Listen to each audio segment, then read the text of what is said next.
So your music, you know, I love it because it's in 4/4 the whole way through. I actually counted it out because the rhythms were so counteracting to the downbeat.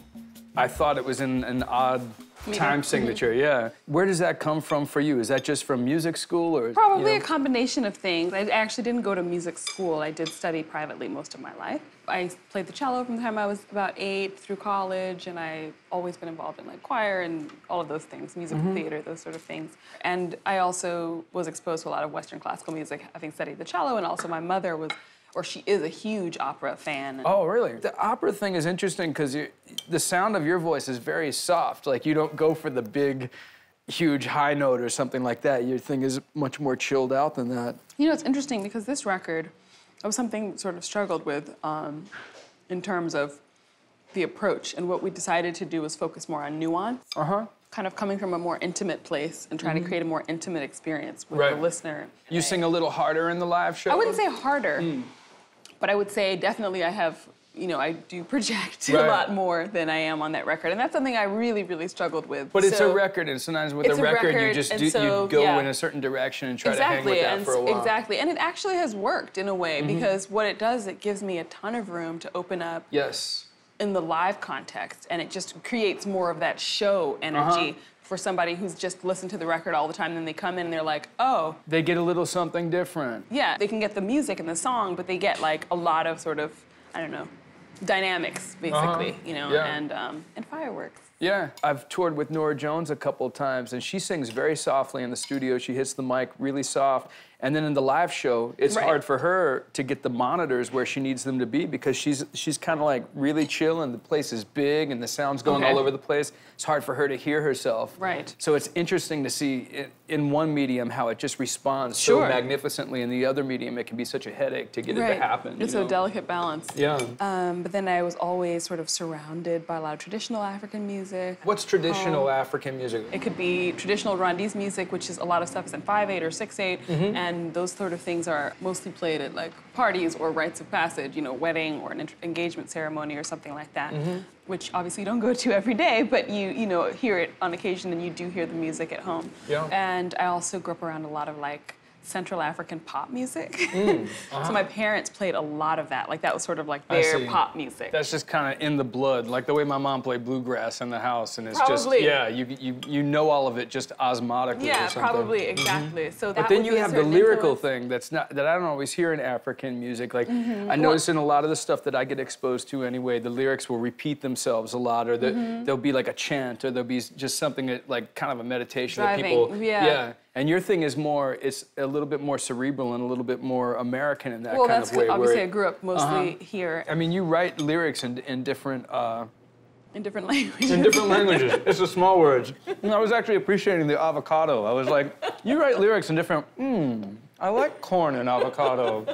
But I have ADD like that, so don't mind me. No, it's cool. I do primarily write in English, but I also write in Swahili.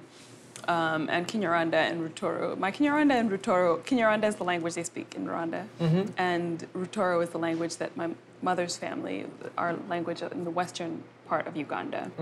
Sometimes I'll call my parents or family for help with the translation. You know, if I'm like getting caught with like some poetry I'm trying to convey, or, you know, and so if you look at the liner notes of the record, like oftentimes if I'm doing something in Kinyarwanda or in Rutoro where I'm not as strong, then I often give them credit as well for the lyrics. Oh, okay, that's cool. The stuff in Swahili, I studied Swahili like for 4 years, 8 semesters in college, and it's melodic. It's a beautiful word, even just like that. It really is. And Swahili is actually an Arabic word, which means coast. And so literally the Swahili people just mean the people of the coast. But it's actually become the 7th most widely spoken language in the world. It's spoken in about 10 African countries, which is why I wanted to study the language anyway. Because you can get around over there in a lot of different places.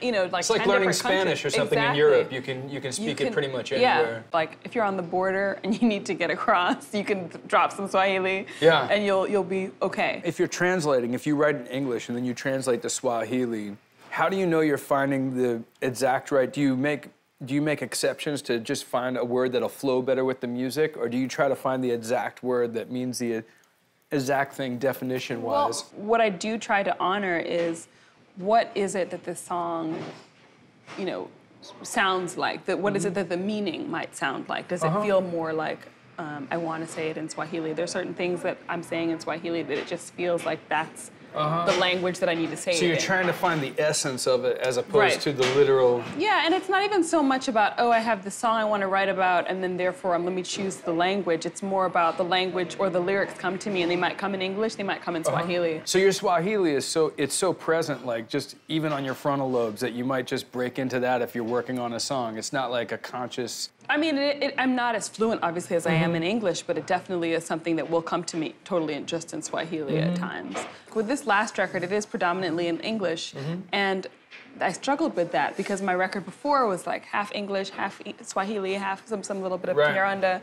And I was like, are people going to really know who I am? You know, I had this thing of like, let me put forth my entire identity as this African woman who came of age in Illinois and, you know, lives in New York and Zambia and Kenya or whatever. It's a tall order for one record, though. Sometimes the whole picture comes forth over all the records of the catalog. What I realized is I don't have to put that picture forth just in the lyrics. You know, there are other subtleties. When you were saying earlier, like you were hearing an odd meter thing, but it's actually 4/4. And so I think I approach the songwriting in the same way that I had to understand that it's not about writing in a language to say, well, this means, therefore, that I'm a transnational African woman. It's about something more organic than that, or just something that's expressive. Right, and it's also about the stories, right? If I'm telling a story in English, but maybe I'm talking about a homeless Senegalese man in Paris who's an immigrant experience, you know, in one of those songs, then hopefully people understand why I have that perspective, and then they're curious to understand who I am as an artist as well. Very cool. Well, hey, it was really fun hanging out. It was fun hanging out with you, too. All right. Thank you so much. The food was amazing.